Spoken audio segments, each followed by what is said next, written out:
maybe quick answers also from the August panelists. I know one question to Lieutenant Colonel Paul Smiles is, when you are in a place like J&K where terrorists are surrounded, and when things are very uncertain and you're going in, and how does faith and challenge every day you go to work and you don't know what next, how do you take that, Colonel Paul Smiles? Like the Bible says in Psalms 121 verse 6, the Lord is there to protect you whithersoever thou goest. And this has been my personal thing, because as it has been brought out by every panelist here, we work as a team. We don't, leave a person behind. Neither do we leave a person, unattended. So we cover each other. So I think God covers us. When nobody is there to cover you, the Lord is there to cover you and give us feathers to cover you like a hen covers its sticks. So it's a very tough situation sometimes, but definitely you need to be a little bold, and then as an officer and as a leader, you need to lead from the front. Maybe sometimes you'll get a bullet on your chest, and sometimes there are casualties also. But say bolte na nazar hati to durgatna gati. So you got to be a little vigilant always and read ahead, like think ahead. If you want to, terrorist means you think like a terrorist, how is going to act, and then take precautionary measures. Always be, like every panelist says, that you have to be alert and vigilant 24/7. That enables you to be, not only militants, whenever accidents, anything, we can avert and you come out successful from that situation. Thank you. Thank you so much. Thank you for those encouraging words. A question to Colonel MOSHE. I know when I was speaking to Colonel MOSHE, he said he wanted to be in the ministry and his brother wanted to be in the army. And it so happened that, we propose, God disposes. And how do you feel, being in the army as your calling? I mean, do you feel fulfilled in what God has placed you wherever you are? You have to unmute Colonel MOSHE. Yes. It is, we call ourselves a mixture of opposites. My brother, who studied from the Wesley and passed out from there, graduated. And he wanted to join the army very, very keenly, or the forces. And I wasn't, I was into wanting to go for ministry. And I was very surprised the way that I got in. I was more surprised at the way they selected me, because I felt like going and asking them to recheck and reevaluate myself. It really was something. And I do remember, the National Defense Academy isn't a bed of roses. It's a pretty tough training, but it's a year, when you are around 18, 19, 20. I still remember in my second year, and, it was something that I had unheard of, things that I didn't. I was brought up in a Christian family, so I was so used to Sunday church, and Monday and Tuesday you have some other meeting, and Wednesday you have something, and Saturday you have Youth Alive, and you're filled with something or the other. And all of a sudden you're thrown into a place where you don't know when Sunday comes and goes. And while I was in my second year, and or maybe in my third year, if I'm not wrong, I happened to be standing at the bus stop very close to the railway station on one side, and I had a bus to catch to get back to the academy. I happened to be sent on outpass on Sundays where I could visit church, and I used to visit church there on Sundays. And I was just thinking to myself while waiting for the bus, and I said, Lord, enough is enough. I can't take this anymore. And all I got to do is just 2-3 steps, and I'm into the railway station, catch a train, and get back home. And I said, Lord, I am willing to do full time, capital letters, underlined, hyphenated, everything for you. Just let me go. And that's when the Lord spoke to me, and he said, Moshe, tell me what you've done for me inside NDA that you think you can come outside and do. That really hit me hard. Tell me what you've done for me inside the NDA that you think you can come outside and do. Well, I seem to have got my answer. I caught my bus and went back straight to the academy. Well, history unfolded after that, and I am where I am even today. But yes, like what Mark EMMANUEL said, there's so much of there were a lot of opportunities I've got and still get. And I feel that the opportunities that we've got is to know who our God is. Who our God is. And what Jesus has done for us on the cross is something that is simply amazing. And it probably, to see the glory of God in what he has done, it's going to take us more than a lifetime. And I think that's why even infinity is not good enough. So I just hope I've answered your question, Vijay. And yeah. Yes, thank you. I mean, yes, we feel, I run a business and I feel I'm called to this. So, I mean, I wanted to have hear you out, and I see that it's so much of synchrony where we are. Because people feel that we just have to serve God only by being a pastor or a missionary, but we are also placed as a salt and the light of where God has placed us. So thank you so much for reassuring Colonel Moshe. My question to Captain Raul, especially when you are on the sea, for months on, and I hear of seasickness, I hear of being away from the family, getting depressed. How has the faith in the Lord helped you? I mean, how have you kept yourself in sync with the Master? So if that is a question that I can ask Captain Raul. Yeah, thanks, Vijay. What Colonel Moshe has said and Mark sir has said, I also reflect the same feeling. Being in the Navy has helped me to grow as a Christian, because every opportunity which I have been given to perform in a specific manner, I have always seen that God has helped me.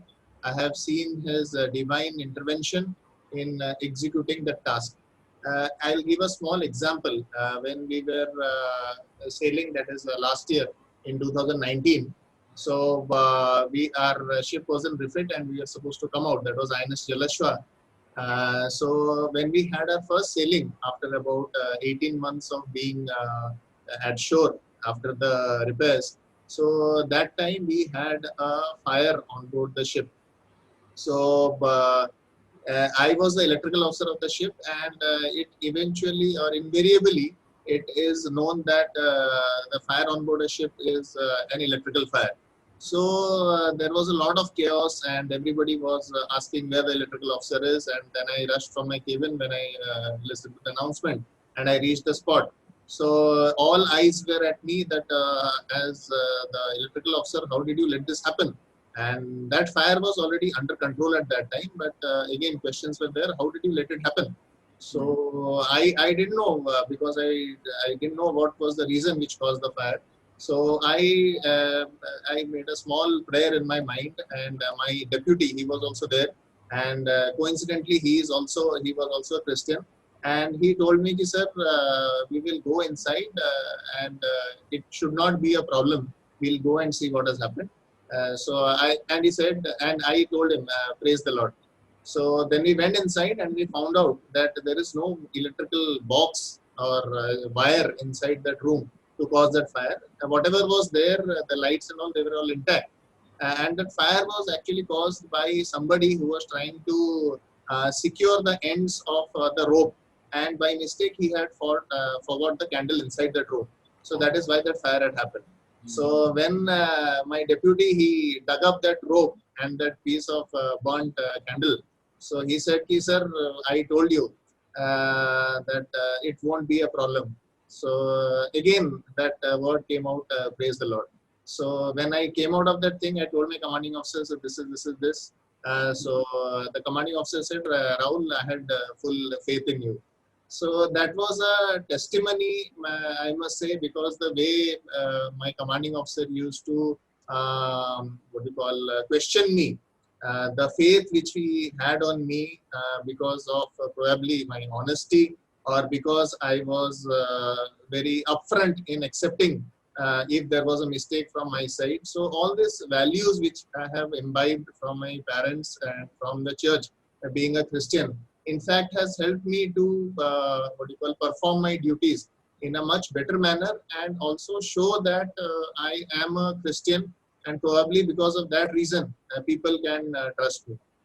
So this is my personal example. So I think I can relate to the audience here.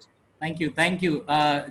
Gentlemen, ladies and gentlemen, this is a disclaimer is all the opinions coming are individual opinions. They don't represent any, they don't represent the defense forces. So it's a personal faith, personal opinion. So just a disclaimer here. And final words from,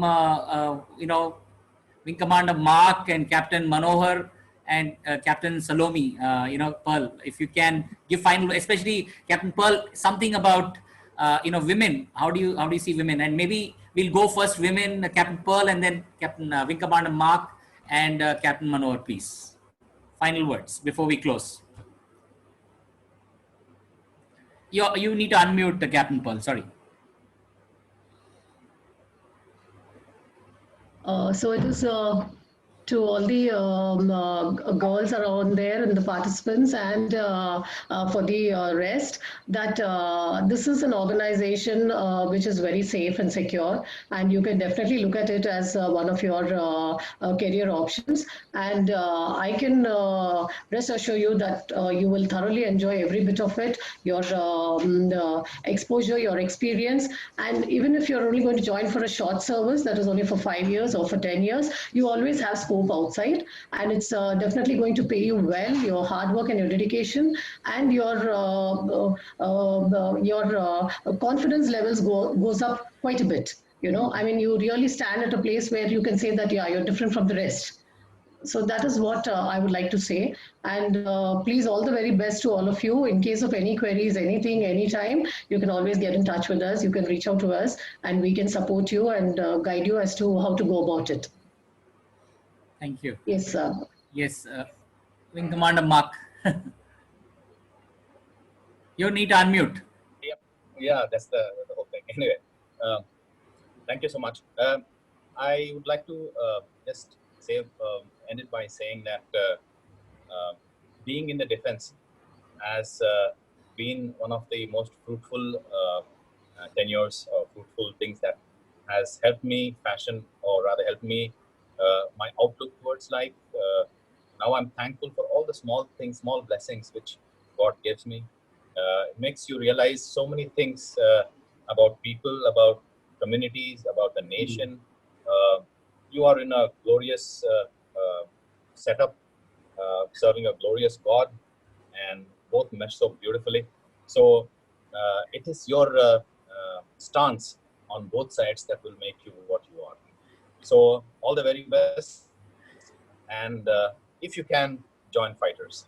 Thank you. Thank you, Wing Commander Mark. So once again, you log on to EMMANUELHouseofWorship.org and there's a career section there. Click on. You can keep chatting, and our August panelists have consented that they can, whenever they have time, to respond to those queries. And there's still some more queries, Q&A coming in. Sorry, we cannot take all your questions, but we'll try. One word from Captain Manohar, and then Colonel Moshe wants to say something, and Dinkar as an army kid has one word to say as well. So three of you, please, before we close. Running short of time. Sorry about that. Yes, sir. You need to unmute, sir, Captain Manohar. Yeah. One thing I would like to say is that I have a regret that both my sons have not joined the forces, but I would definitely make up for it by encouraging my batchmates in the engineering college and the naval batchmates to give support in this and spread it in the WhatsApp groups and also in the social media. It would be my proud honor and privilege to encourage as many as possible to join the armed forces and Navy especially. Thank you. Thank you, sir. Thank you so much. Yes, Colonel Moshe, you had something to say with us. You need to unmute. Yeah, just a quick one. I just remembered back in the National Defense Academy where I trained. I happened to have my classmate. I studied from Hyderabad here and passed out from the Hyderabad Public School, Begumpet. So we were there together, and we were walking to the mess for dinner one day, and we had he happened to be an Air Force cadet. I had a naval cadet in between, and so the naval cadet in between, and me, the Army cadet on one side, and the Air Force on the other side, and we kept pulling his leg, and we kept saying that the Navy is the dainty of all the forces, very dainty, and and we kept just pulling his leg, and as we neared the officers' mess, he didn't say anything all along. And the Air Force and I both chipped in, and when we reached the door, by that time we started calling him, and we said, "You are the Cinderella of the forces." And as we reached the door, he just turned around very calmly before we went to our tables, and he said, "I hope you do realize that Cinderella had two ugly sisters," and walked away. So, well, I think that hammers it in for the Navy guys, and well, it's good if you do get a chance. Thank you so much. Thank you. Thank you, Colonel Moshe. Phillips, Dinka Phillips, I mean, as an army kid, just a word. I'm sorry we didn't give you much questions, but yeah, please. After that, over to Uncle Vijay Kumar for the word of thanks. Yes.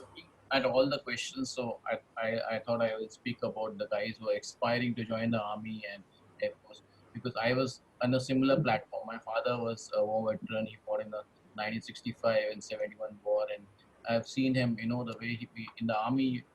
It's very, very fluid. I mean, you move every 6 months, you change schools. So, my father one day used to be in Assam, and then we would take a train from back to Patiala, and then I remember a train journey of 15 days. So life is like, every 6-8 months you're transferred. I mean, that is how the life used to be. So, but we were very passionate about that.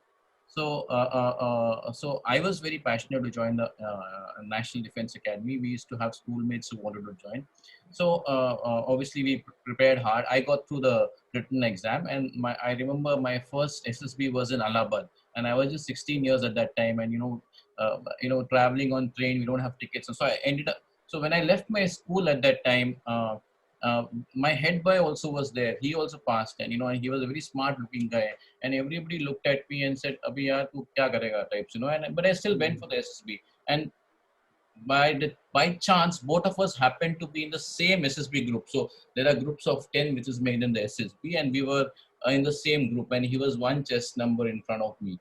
So and I was like, "Iska ho jayega," and he is such a smart guy. And I just went. I did whatever. I just prayed, and my parents were praying. And I just went and did my best, and just left it to God's hands. So I remember when the results were announced, in my whole batch, only 3 people were selected, and mine was the second chess number announced, and my head boy was in front of me. So when it was announced, I never got up, and I was thinking it's his. So and then I realized it's my chess number. I've been selected. So I got selected that, and when I came back to my school, I was among the 2 boys out of 20 boys who actually appeared for India and who got selected. So everybody was like, "Tera kaise ho gaya?" And and everybody is taunting, and ye head boy ka nahi hota. So the point I'm trying to make is here: if God is with you, and if He has created a path for you under any circumstances, world might not look up to you, but I mean, He will take you if He desires to take you there. So I mean, while I couldn't join because of medical reasons, even though I got selected twice, but I mean, this is how He works. Head boy of the school we had a batch of almost 150 people in 12th standard, and 20 of us, only 2 of us got selected finally. I mean, he never got selected. People are surprised how I got selected. So be humble and keep working hard. The rest God takes care. So this is one important advice I wanted to share for all the youngsters who are there. The other thing is, as a kid, like I told you, we used to travel so much. So I mean, I must have been to at least 9 schools. And when I tell my son I have studied in 9 schools, he gets really shocked. How did you study in so many schools? It's not possible, but it's true.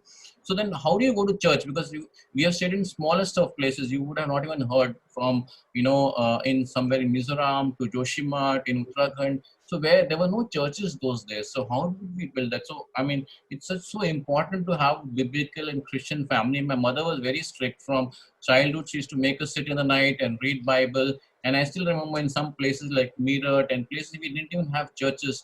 I mean, we used to have Hindi churches. Sometimes we used to go to Northeast and we had Mizo churches. So, I mean, we could understand languages, but yet it was, my mother made it a point, we used to sometimes call people to our home because we were 3 boys. So we used to have Sunday school at home.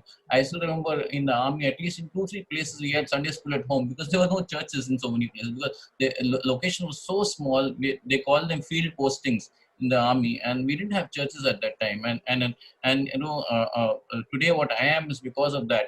out of 16 years of my life, when are the building years where you're a child and you're building up, we hardly had any proper churches, but still God brought us to where we are. All my three brothers, we did very well. None of us unfortunately could join the army, even though all of us wanted to join, but God had some other plans for us. But what I want to say is, like, despite all your instability, God provides a way where you can grow in Him and know Him better. And second is, for all the aspirants, keep trying hard. I mean, even if people pull you down, that you might be a very thin guy, people will say, how will you join the army? All that leave to God. Don't worry about your weight and height.